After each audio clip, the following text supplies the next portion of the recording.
15 years. 2 kids. A porch. 2 cars. And the deep belief that I was doing everything right. Until one day, everything collapsed. Not because I broke it, but because I held it together for too long. My name's Michael. I'm 46. I live in the suburbs of Charlotte, North Carolina. I work in IT, and for a long time I really believed I was living the American dream. We bought a house. The kids were growing. My wife was by my side. The job was steady. You know the picture, guy with a cup of coffee on the front porch, mowing the lawn on Saturday morning. That was me. Rachel and I were together for 15 years. Not on paper, in real life.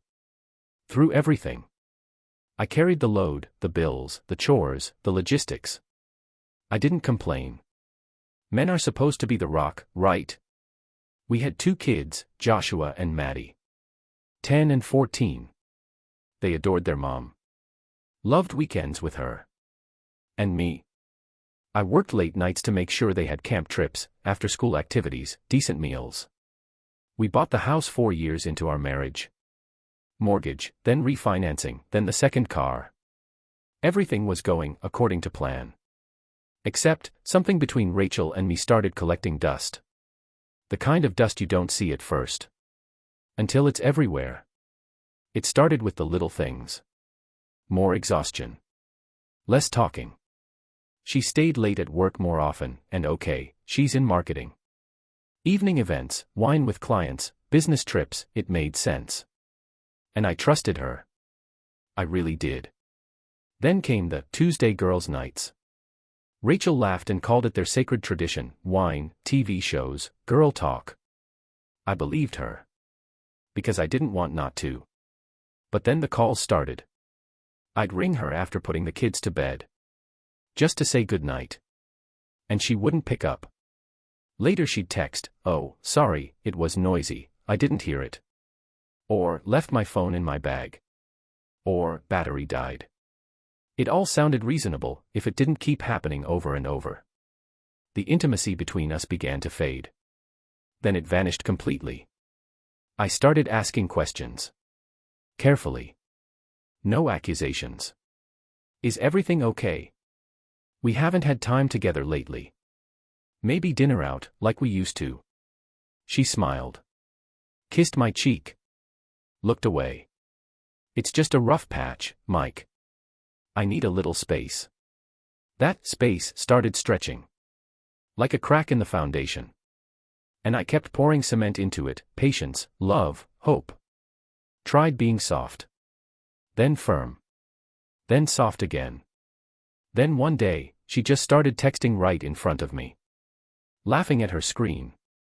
Replying instantly to someone. I asked, "Who are you talking to?" "Oh, Ashley. She's got drama with her husband." "Not your concern." She said it quickly, flipped her phone screen down. The phone I had bought for her, by the way. I began to feel like a ghost in my own home. Invisible. Unnoticed. And all I could do was keep playing dad. The dad who made breakfast, checked homework, did the school runs, tucked them in at night. More and more, alone. Some nights I'd set the table for 4. But it was always the 3 of us eating, me, Joshua, and Maddie. Rachel would send a text, "Eat without me. I'm with a friend. Running late." I'd look down at my hands. The same hands that fixed leaky faucets, mowed the lawn, hauled the garbage out in the rain. Then at the kids, laughing, tossing forks at each other, asking for seconds. I tried to smile. For them. But inside, everything was starting to crack. I didn't yell. Didn't accuse. I hoped. I kept thinking, if I hold on just a little longer, we'll fix it. I was wrong. The scariest part isn't when someone betrays you. It's when you already know it's happening, and you're still too afraid to open the door all the way. I can't tell you the exact day it became clear. There wasn't one dramatic moment. It was a slow leak of little things, like a faucet dripping until the pipe finally bursts. Rachel had stopped pretending. She still flipped her phone screen down, but the texting was constant. I'd see her smiling, fingers dancing across the screen. Sometimes she laughed, openly, joyfully. But the second I moved closer, she'd shut the screen, stuff the phone in her pocket, and say, "Oh, just work stuff." Not now. Sure. Work. At 11 p.m.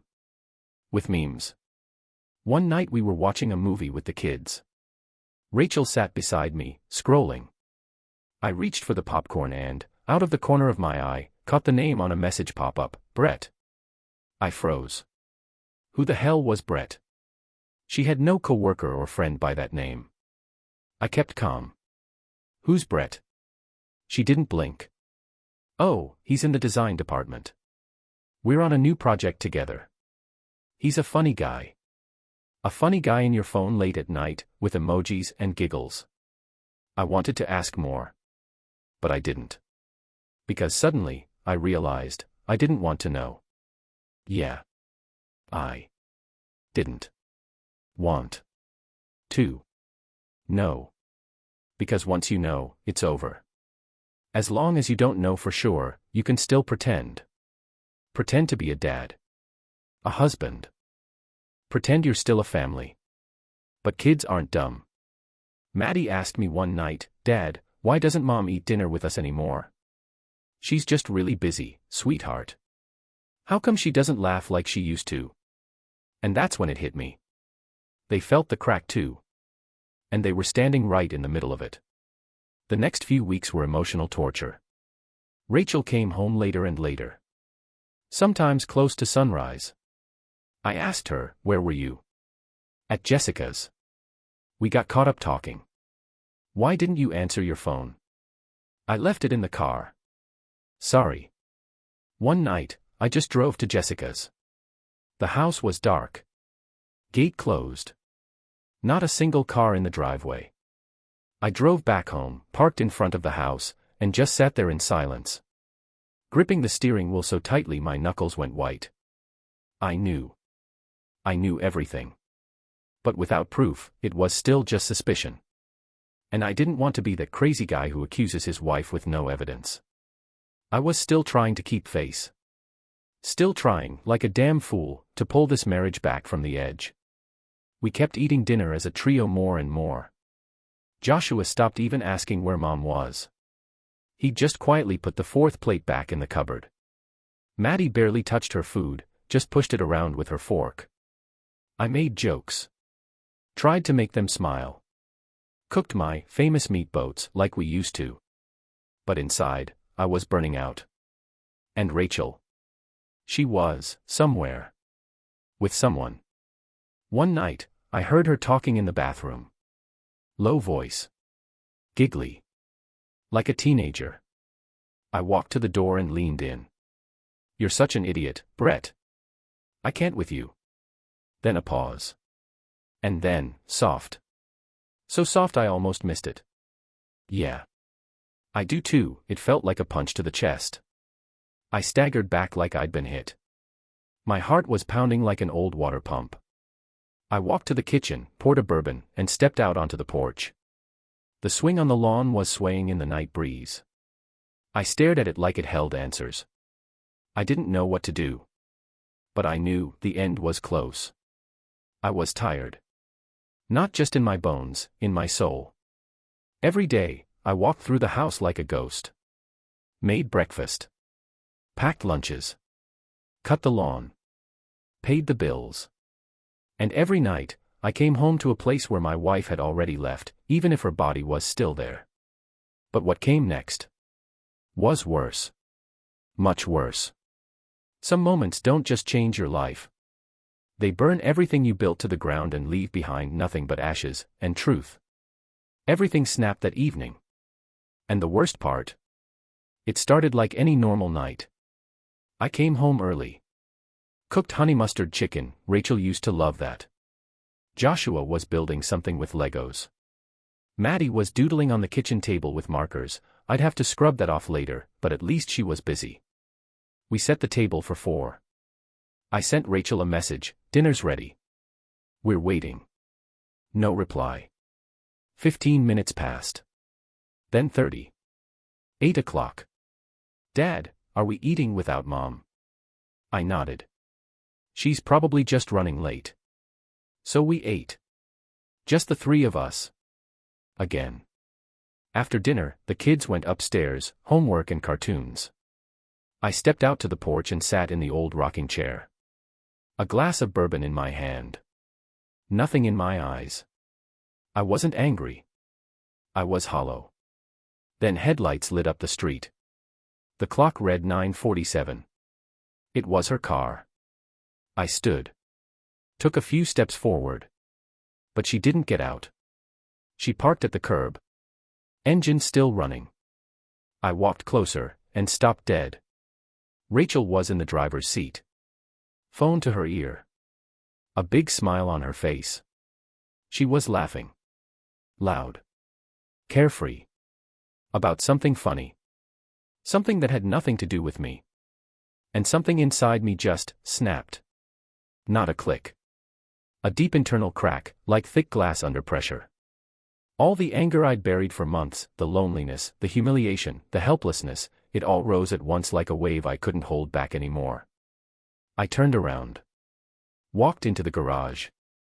Grabbed the old aluminum baseball bat, the one Josh used last summer in Little League. Came back outside.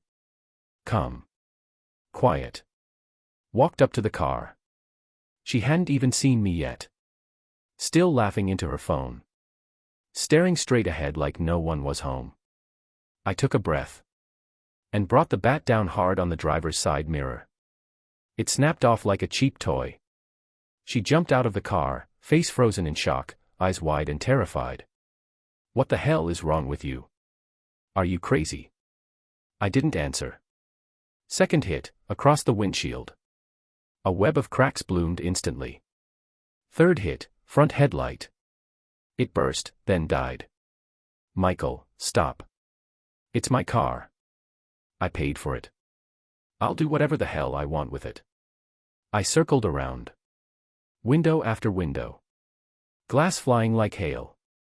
That sharp, satisfying crack, again and again. Glass raining onto the asphalt like frozen rain. Metal denting. Paint chipping. She stood a few feet away, crying, shaking, completely stunned. Her hands trembled as she texted someone, frantic, desperate. I walked over. Snatched the phone from her hand. "This too. I bought this damn thing." And with all my strength, I slammed it onto the concrete. Crunch. The screen exploded into shards. She sobbed, covered her face with both hands, and ran into the house. I stood there, in the middle of the street. Behind me, her wrecked car, flickering taillights, and the crushed iPhone on the ground. And silence. Heavy. Echoing. Absolute. I stayed there for 10 more minutes. Just breathing. Just being. Then I went inside. Walked past the kitchen. Past the stairs. Past the shoes she always left by the door. Poured myself another glass of whiskey. Sat down in my chair. And finally, exhaled. I didn't feel relief. I felt empty.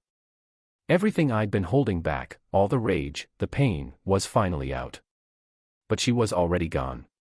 Physically. Emotionally. Spiritually. We didn't talk after that. Not a word. And really, what was left to say? That morning, I sat with my coffee and stared at the wrecked car. It looked exactly like my life, bent, cracked, beyond repair. Only now, no one was pretending it was still whole. I woke up early. Too early. My eyes opened at 5:43, no alarm, no reason. My body had just decided, enough sleep. The kitchen smelled like silence. Rachel and the kids were gone. Probably took a cab. Both cars were still in the driveway. Maybe they went to a hotel. Maybe a friend's. I didn't know. And in that moment, I didn't care to. I brewed coffee. Black. No sugar. Stepped out onto the porch. The air was crisp but kind. Birds chirped like it was any other peaceful morning. I sat down on the steps, set my mug beside me, and just stared. There it was. Her car.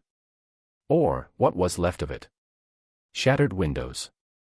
A mirror dangling by wires. Dents in the doors. Cracks across the windshield. I looked at it and thought, this is it. The physical mark of my rage. But really, the wreckage had started long before I ever picked up that bat. I took a sip. Bitter. Warm. And the truth hit me, hard and simple as a hammer, there's no going back. Smash the other car if you want. Smash the fence. The walls. The TV. None of it fixes what's already dead. I finished my coffee, went inside. Opened my laptop. Typed in, divorce lawyer near me. That same day, I made the call. Booked an appointment. Then I drove around looking for a place. Not a hotel. Not a temporary rental. I needed a space where no one would ask, why didn't you take the trash out? Or, I'll be late, don't wait up. I found it, a tiny place on the edge of town. Single story. Peeling porch. But it had one thing I hadn't felt in months, silence. I moved in 3 days later. Packed some boxes. Only my stuff. Clothes, my laptop, a couple of photos of the kids, and my fishing gear. I left everything else. Even my favorite mugs, the ones we used to drink coffee from together 10 years ago. They belonged there. Not with me. For the first few days, I barely stepped outside. Just work. Groceries. Mail. And bourbon. It hurt. Because the life I'd spent 15 years building was now behind a wall I didn't belong to anymore. I didn't miss Rachel. I missed the version of myself that still believed in her. Sometimes I'd hear Maddie's voice in my head. Dad, have you ever cried? I smiled and answered her that day, of course I have. I'm not a robot. I thought dads don't cry. Only when nobody's watching. And it was true. I cried. At night. Quietly. Hidden. Because pain doesn't ask permission. It just shows up, sits beside you, and stares you in the face. But then, something shifted. Not suddenly. Not magically. Just, drip by drip. In the second week, I woke up one morning and felt something new. Not emptiness. Peace. I didn't have to explain myself to anyone. Didn't have to wait for a call. Didn't have to skin someone's face for signs they were lying. I just woke up. Drank my coffee. Went to the store. Ironed a shirt. A regular morning. But it was mine. A few days later, I joined a gym. At first, just to say I did. But then, I actually started enjoying it. I began running. First a mile. Then 2. Then 5. And with every step, it felt like the anger was pouring out through the sweat. That weekend, I went fishing. First time in years. No kids. No friends. Just me. I sat on the banks of Lake Wylie. Cast my line. And just sat. An hour. Then 2. Then 3. No one called. No one lied. Just me and the silence. And a small fish on the line, like a little peace offering from the world. I started coming back to myself. Slowly. No drama. But each morning, I felt a little stronger. Work picked up. I took on some freelance gigs. Money started flowing again. I even thought, maybe next year, I'll move to a bigger place. Closer to the kids. I looked in the mirror one evening and didn't see a broken man in sweatpants. I saw someone who survived. Scarred. Sure. Imperfect. Absolutely. But standing. Breathing. Holding steady. I didn't go looking for revenge. Didn't chase down Brett. Didn't care. Rachel. Also didn't matter anymore. Because I had finally understood something. Sometimes, to find yourself, you have to lose everything. The judge looked at me and said, "Are you sure you don't want to dispute the assets?" I met his eyes and said, "I just want to walk away clean. That's all I need." He nodded in silence. I could tell, he understood. The divorce was finalized about a month later. No drama. No yelling. No lawyers banging fists. Rachel and I sat in the courtroom like two co-workers who'd long forgotten why they started a project together. She sat on the left. I sat on the right. The judge read through the documents. And I just watched her. Not as the woman I used to love, but as someone I'd shared a journey with. And now? We were headed in different directions. My lawyer asked me multiple times if I was sure. The house. The cars. Retirement account. It could all be yours, Michael. I just shook my head. Let her keep it. I already have what matters. And what's that? He finally asked, unable to hide his curiosity. I gave him a small smile. Freedom. And my kids. Even the judge looked surprised. He paused, took off his glasses, and said, "Mr. Weston, you realize you have every right to seek compensation." I do. But I'm not dragging an anchor just to sink someone else's ship. I just want to move on. He nodded. Signed the papers. And just like that, 15 years boiled down to a few signatures on a form. We walked out of the courtroom without saying goodbye. Not out of bitterness. But because the real goodbye already happened, that night, in front of the shattered car. 2 weeks later, I woke up and saw a message from Rachel. "Hey. I'd like to talk. Just to catch up. Maybe coffee. For the kids." I stared at the screen for a while. Then locked my phone and set it back on the nightstand. A few days later, another message. "Michael, I'm sorry for how everything turned out. I miss you. Not us, you. The way you were. I hope you can forgive me." I could have replied. But I didn't. Not out of anger. But because. I didn't feel anything. No pain. No pull to go back. No need for closure. The man I used to be, he died that morning on the porch, staring at the wrecked car, coffee in hand. And the man I am now. He was just getting started. 3 months later, I picked Maddie up from school for our weekend together. She got in the car, tossed her backpack in the back seat, looked at me, and said, "Dad, you're different. Worse or better?" I grinned. She paused. "Calmer. Anne, you smile more." That was the best compliment I'd heard in years. We went camping that weekend. I bought new gear, taught her how to pitch a tent, build a fire, roast marshmallows. We sat by the fire, and she leaned into me. "I'm glad you didn't disappear. I was scared you'd get lost." I wrapped my arm around her and said, "I did get lost. But I found my way back. Just took a while. You know what they say, life has a funny way of repeating itself." 6 months after the divorce, I was sitting in a local coffee shop, just me and my laptop. Typing up an article for work. And then, someone walked up to me. Short chestnut hair. Cozy cardigan. A book in her hands. "Excuse me, is this your MacBook? The one with the NASA Dad sticker?" I laughed. "Yeah. My daughter gave it to me." And that's how I met Allison. A former schoolteacher, now working as a coordinator for a nonprofit. Divorced. 1 son in college. We talked. Then we met again. And again. A year after the night I stood on the sidewalk with a baseball bat in my hand, I was standing at her door with a bottle of wine and a box of pizza.